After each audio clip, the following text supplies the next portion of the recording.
년도 이후에 새로 만들어 본 경험이 없어요. 한수원 쪽에서 빨리 움직여서 이슈를 좀 잠재웠다 이렇게 평가를 하고 있습니다. 방산 쪽은 조금 지금은 약간 휴지기 쪽으로 들어갔다 이런 생각이 들기 때문에 약간 비중에 대해서는 좀 보수적으로 가져가실 필요가 있는 단계다. 그때 이제 이거 삼성의 분위기가 진짜 좀 텐션이 좀 올라가고 있구나 이런 생각했습니다.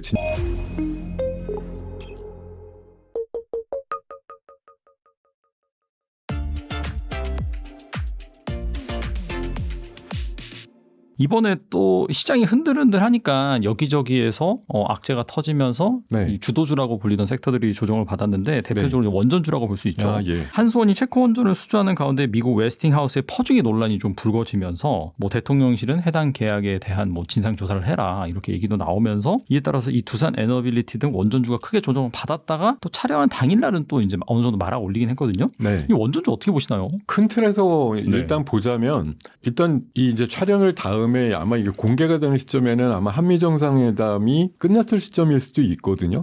그럼 감안해서 좀 상황을 보셨으면 좋겠는데 어쨌든 이번에 한미 정상회담이 이제 급하게 만들어지면서 나오는 그 관세에 대한 뭐 매듭을 하는 데 있어서 우리가 또 뭔가 제안을 한다든지 이럴 때 쓰려고 하는 카드 중에 하나가 이제 원전이었다고 얘기를 하더라고요. 그러니까 지금 이게 좀 시의적절하지 않게 이슈가 나오긴 했는데 어떤 분들은 뭐 이미 1월달 그 체코 원전 하면서 협상이 끝났지만 제대로 내용이 안 알려졌지만 아름아름 아는 분들은 이미 또 알고 있었던 얘기들인데 이게 왜 갑자기 7개월 만에 확 공개가 되면서 또 파장을 일으켰나 이렇게 보시는 분도 있고요. 어쨌든 지금 정치적인 차원에서 보면은 뭔가 쾌를 잡은 것 같은 느낌이 드는 거죠. 50년이라고 하는 그 노예 기간이 굉장히 길다라는 거 포함해서 뭐 미국이라든가 유럽 돈이 될 만한 선진국 쪽에 대해서는 우리나라가 단독 입찰이 불가능하다든가 아니면 SMR 수출 때도 검증을 받아야 된다든가 뭐 몇 가지 뉴스 이슈들이 굉장히 자극적으로 좀 발표가 되면서 야 이래 갖고는 우리나라 남는 장사 못하는 거지 이렇게 돼버리니까 뭐 막 여러 군데서 성토가 나오고 이러는데 어쨌든 본질은 제가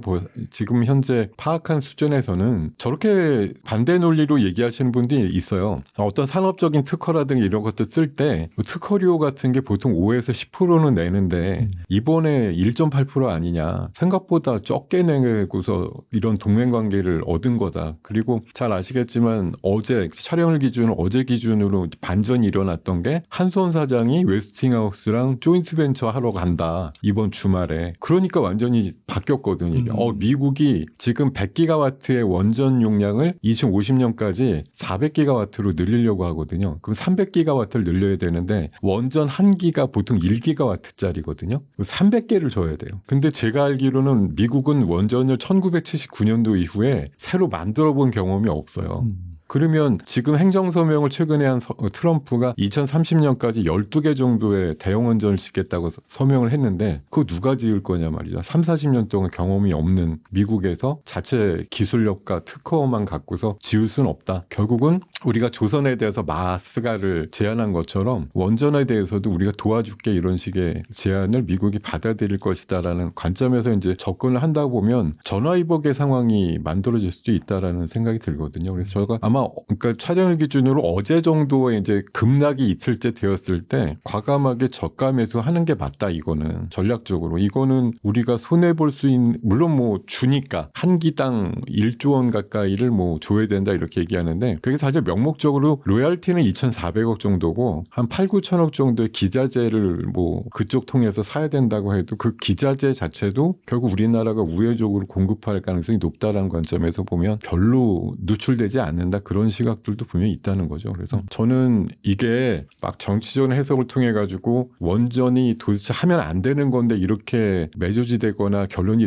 나면 절대로 안 된다고 생각하는 거고 그리고 사실 전 그런 생각도 들더라고요. 그때 당시에 누가 해도 비슷한 결론으로 났을 건데 이게 뭐 정치적인 어떤 내 쪽이야 뭐 상대편이야 이걸 가지고 잘했다 못했다 계속 하는 건 보기도 좋지도 않을 뿐만 아니라 지금 뭐 한미 정상회담 앞두고 원전에 대해서 우리에서 한 목소리가 안 나오는 것 자체도 미국한테 제안할 때 별로 도움이 안 될 것 같다. 이렇게 보면은 어쨌든 금마무리가 된 거 아니냐. 한수원 쪽에서 빨리 움직여서 이슈를 좀 잠재웠다 이렇게 평가를 하고 있습니다. 아무튼 잘 해결된 것 같아요. 일단은 당분간은 그 시세를 보니까. 그리고 원전 같은 경우에는 한미 정상회담 결과 나와봐야지 알겠지만은 거기서 또 좋은 딜이 나온다라고 한다면은 또 추가적인 모멘텀이 또 있을 것 같다는 생각이 드네요. 그리고 또 원전뿐만 아니라 상반기 주도주를 자처했던 조선 방산도 크게 내렸는데 해당 주식들은 또 어떻게 보시나요? 사실 조선은 그렇게 막 엄청나게 빠진 종목은 생각보다 없어요. 이렇게 내렸다고 이게 물론 이제 고점 대비해서 내린 건 맞는데 그 내린 비율 자체가 뭐 많아봐야 제가 대중적으로 알고 있는 종목들 보면 한 10% 정도 내외쯤이거든요. 그러니까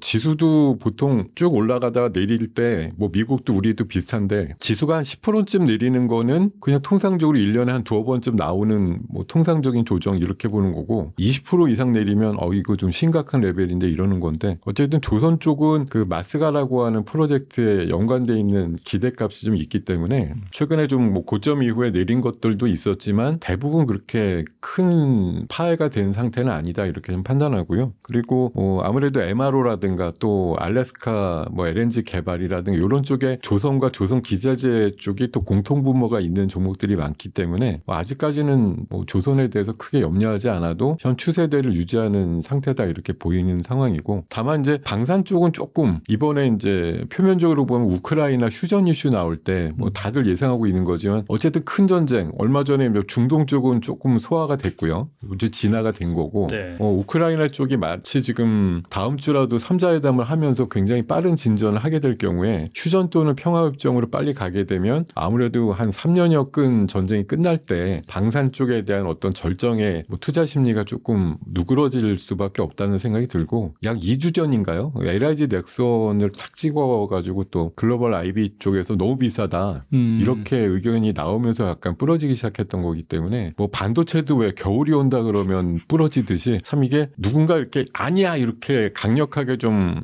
항거하거나 뭐 저항할 수 있는 이런 좀 우리 쪽만의 그런 좀 인플루언서 내지는 글로벌 IB를 상대할 만한 그런 진짜 집단들이 좀 있었으면 좋겠다는 생각이 드는 게 우린 기권 좋아가지고 계속 좋다 이러고 있는데 글로벌 쪽에서 갑자기 이거 너무 비싼데 이렇게 해버리면 그냥 철퇴를 맞고 쫙 빠지고 이렇게 되니까요. 어쨌든 그런 이슈가 나오면서 방산 쪽은 조금 지금은 약간 휴지기 쪽으로 들어갔다 이런 생각이 들기 때문에 약간 비중에 대해서는 좀 보수적으로 가져가실 필요가 있는 단계다 이렇게 말씀드리겠습니다. 그리고 조정이 깊어지는 가운데서도 삼성전자 주가는 견조하게 또 유지가 되고 있는데 최근에 보니까 파운드리에서 테슬라, 애플 등 굵직한 고객들을 확보를 했어요. 내년에는 보니까 세계 최초로 미국 현지 공장에서 이제 2나노 공정을 도입할 예정입니다. 삼성전자는 어떻게 보세요? 그 삼성은 아마 공교롭게도 이재용 회장의 어떤 법적 이슈가 끝나면서 일단 분위기가 갑자기 좀 맞아요. 업됐다고 볼 수가 호재를 있고요. 터뜨리는 그런 느낌? 제가 사실 그 장면으로 기억나는 게 좋은 얘기는 아니지만 그 한 2달 전쯤인가요? 삼성전자 부회장께서 갑자기 이제 돌아가신 경우가 있었어요. 맞아요. 그때 제가 알기로 이재용 회장께서 중국에 출장 중이었는데 문상하러 안 왔습니다. 그러면서 그때 나온 얘기가 뭐냐면 삼성 다시 한번 독해지자, 독한 삼성 만들자 이랬거든요. 그러니까 이 일과 출장 가서 보는 그런 업무가 더 어떻게 보면 무게중심을 갖자. 뭐 물론 대단한 일이지만 사사로운 그런 거에 일정을 바꿔서 뭐 와서 이렇게 하지 않았다라고 전 알고 있거든요. 그때 이제 이거 삼성의 분위기가 진짜 좀 텐션이 좀 올라가고 있구나 이런 생각했습니다. 진짜 이제 비상이니까요. 반도체 그냥 무조건 삼성 이랬는데 지난 1분기부터 영업이익이 하이닉스에 역전되는 상황이 나오고 있고 디램의 점유율 자체가 또 역전이 되고 이러다 보니까 아마 굉장히 자책을 하고 또 새롭게 이제 각오를 다지는 상황에서 이제 그러고 나서 결국은 좀 자유롭게 풀리고 나서 막 세계적으로 막 휘젓고 왔다 갔다 하고 나서 결과물들이 막 나오고 있는 거거든요. 얼마 전에 이제 미국 갔다 와서도 내년도 구상하고 왔다 뭐 이렇게 얘기가 나왔는데 이번에 말씀 주신 대로 테슬라랑 애플 쪽도 결국은 이재용 회장이 개인적인 어떤 그런 걸 뚫어가지고서 나온 게 좀 크다고 저는 생각하고 있는 있는데요. 이번 출장에선 젠슨왕 만났다고 또 그런 얘기가 나와요. 그러다 보니까 이번에 어제 바로 또 HBM 이슈가 바로 나왔죠. 맞아요. HBM 12단 3E 모델 같은 경우 12단이 계속 컬 테스트가 한 1년 반 안 됐었는데 어떤 보도 보면 이달쯤에는 된다 이런 얘기도 나오고 심지어 6세대 HBM4는 샘플을 보냈더니 거의 뭐 한 7, 80% 통과가 돼갖고 맞아요. 네. 최종 테스트만 남았고 그게 한 10월쯤 통과되면 이미 양산 준비는 끝나서 11월, 12월 중에는 양산한다 지금 이렇게까지 얘기가 나오고 있거든요. 이런 것들이 최근에 삼성전자 주가를 굉장히 좀 단단하게 만드는 현상들이 나오고 있는 거고 뭐 2분기 실적만 보면 당연히 하이닉스가 9조가 넘었는데 삼성전자가 4조 6천억이니 딱 반밖에 못 벌은 상황이니까 되게 좀 난처한 상황이지만 뭐 적어도 제가 보기에는 최근에 뭐 HBM의 어떤 성과라든가 또 레거시 D램의 어떤 가격 인상이라든가 또 최근에 폴더볼 굉장히 인기 끌고 있잖아요. 폴더볼 이번에 나온 모델들이 전례 없이 사전 판매 예약도 성공했고 또 일본이나 미국 같은 데서도 50% 이상 더 팔렸다 이런 얘기가 나오고 있어서 아마 3분기 때는 2분기의 실적을 굉장히 우습게 여길 만한